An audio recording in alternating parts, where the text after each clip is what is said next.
Olha aí, né, pessoal? Vocês acharam que o Fernando Haddad iria deixar passar batido a questão da desoneração da folha de pagamento? Vocês acharam errado, meus amigos. Olha só, Haddad prometeu que vai divulgar na semana que vem, né? Estou gravando esse vídeo aqui no domingo. Segunda-feira ele deve ir ao ar no Natal, né? Aliás, Feliz Natal para você e para toda a sua família. Tudo de bom para você aí na sua vida. Continue caminhando firme, as coisas vão dar certo, sempre dão certo, então vamos seguindo, perseverando na nossa vida. Mas então, o Haddad promete divulgar, imagino que a partir da terça-feira, então, as suas alternativas para compensar o rombo, digamos assim, que o orçamento vai ter com a questão da prorrogação da desoneração da folha de pagamento até 2027, né? Por alternativas, entenda o governo roubar mais dinheiro da população de alguma forma ou tentar sacanear a desoneração de alguma maneira, né? Então vamos tentar ver aqui nas entrelinhas quais são essas alternativas propostas pelo Fernando Haddad,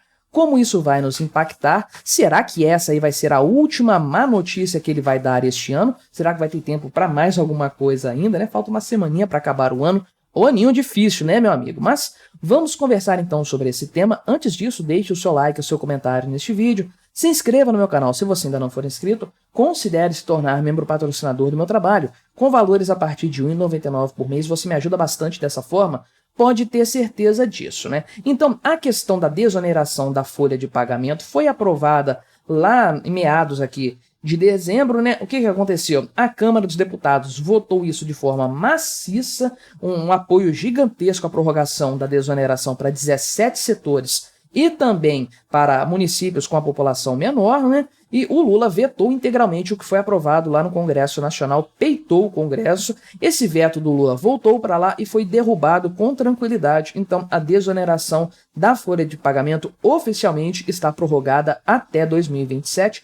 Apenas para dar um contexto nessa história aí, a desoneração, né, da folha de pagamento nada mais é do que, como o nome sugere, você tirar o custo sobre a folha de pagamento em matéria tributária. O que acontece no regime normal, regime ordinário, regime tributário no Brasil, né? As empresas pagam o INSS dos funcionários. Esse INSS não é só a parte descontada do funcionário, que é apenas repassada pelas empresas, né? A empresa do Simples funciona dessa forma, ela só repassa o que ela desconta do funcionário, né? Uma empresa convencional, que está no regime tributário aí ordinário, essa empresa tem que pagar um adicional de 20% sobre a folha de pagamento a título aí de contribuição previdenciária. Ou seja, né, aí tem outros penduricários também, risco acidentário, aquele setor S, né, aquelas empresas SESC, Senai e tudo mais, né? Mas, de forma geral, a título de previdência, são 20% em cima do salário dos funcionários,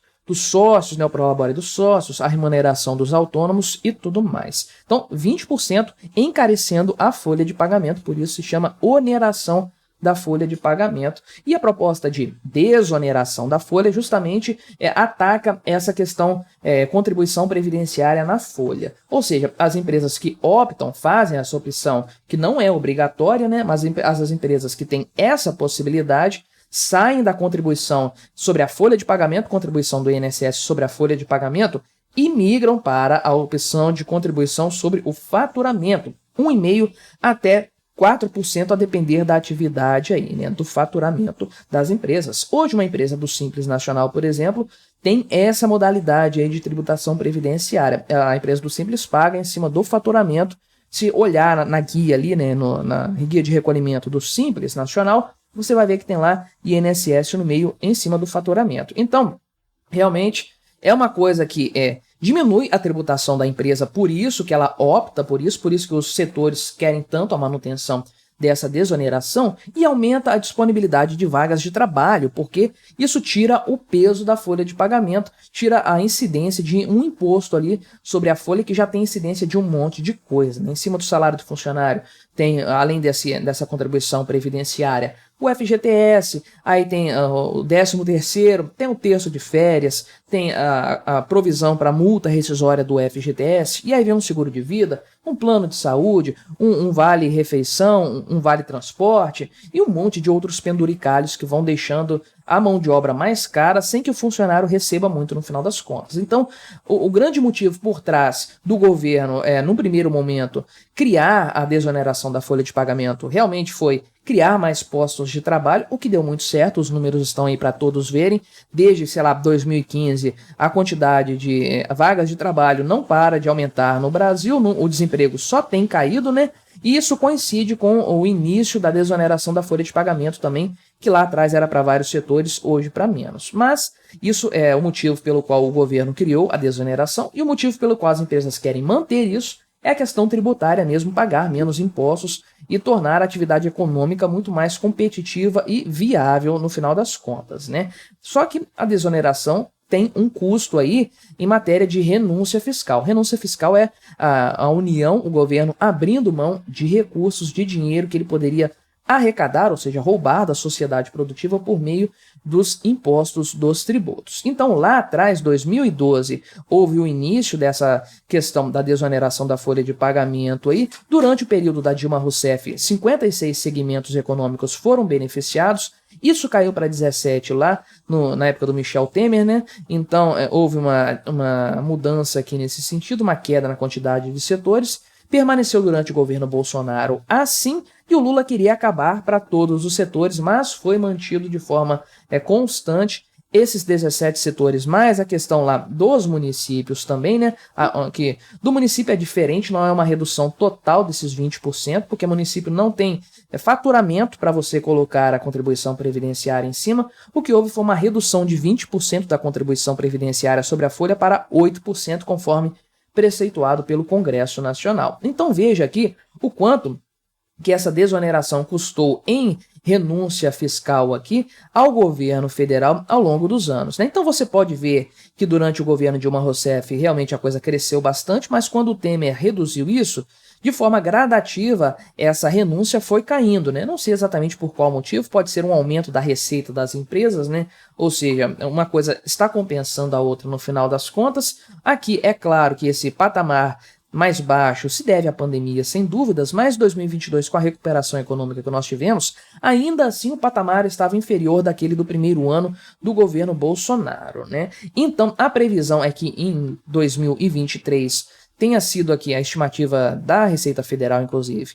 é que essa renúncia tenha sido de 9,4%, conforme você pode ler aqui, e a previsão para 2024 é de 18,4%, né? Realmente o dobro praticamente do que nós tivemos esse ano aqui, somando a renúncia de 2023, né, o valor da renúncia de 2023, mais 9 bilhões do que está sendo previsto para a questão dos municípios ali. Então, claro que isso aqui vai dar um impacto muito grande nos cofres públicos e o Fernando Haddad está fazendo o diabo para conseguir fechar as contas no próximo ano. Então, o que o Haddad falou a esse respeito aí, né? Eles acreditam aqui, o pessoal da Fazenda, que essa renúncia, na verdade, pode atingir 25 bilhões de reais, e isso não estava previsto no orçamento do ano que vem, o que mostra que esse pessoal é burro, no mínimo, né? O pessoal da equipe econômica do Lula, no mínimo, é burro.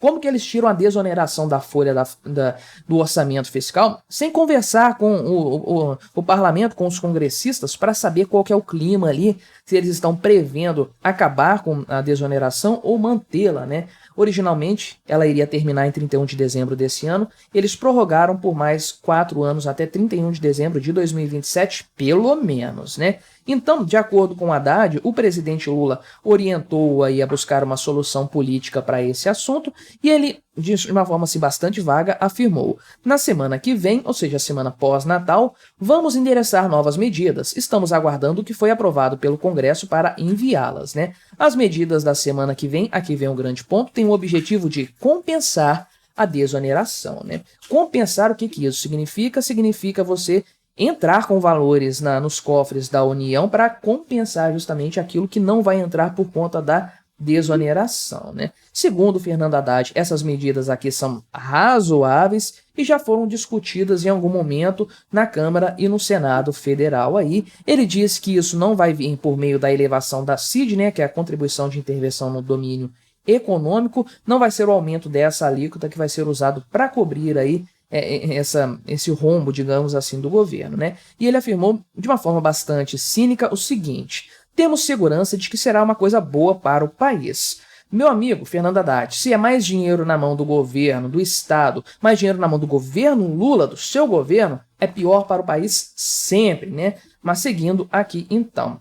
Ele diz que não vai afetar também o imposto de renda, não é aí que ele vai recuperar esse valor da desoneração perdido aqui, e ficou fazendo aquele mistério ali, não disse nada de uma forma bastante clara a respeito do que vai acontecer, né? Só que o Randolfo Rodrigues aqui, que é o líder do governo no Congresso Nacional, afirmou que essa proposta aí previa a redução do benefício de forma gradual, ou seja, realmente eles estão querendo ir acabando com isso ao longo do tempo até chegar no zero para não acabar de forma imediata, né? Por outro lado, todo mundo aí do setor produtivo está contra a revogação da questão da desoneração, justamente porque é bom para o empresário e é bom para a geração de empregos, né? As centrais sindicais, olha só, elas também estão se mobilizando no sentido de manter isso aí, porque realmente, se você acabar hoje com a desoneração da folha de pagamento para esses setores, isso vai representar desemprego. Simples, a coisa é simples de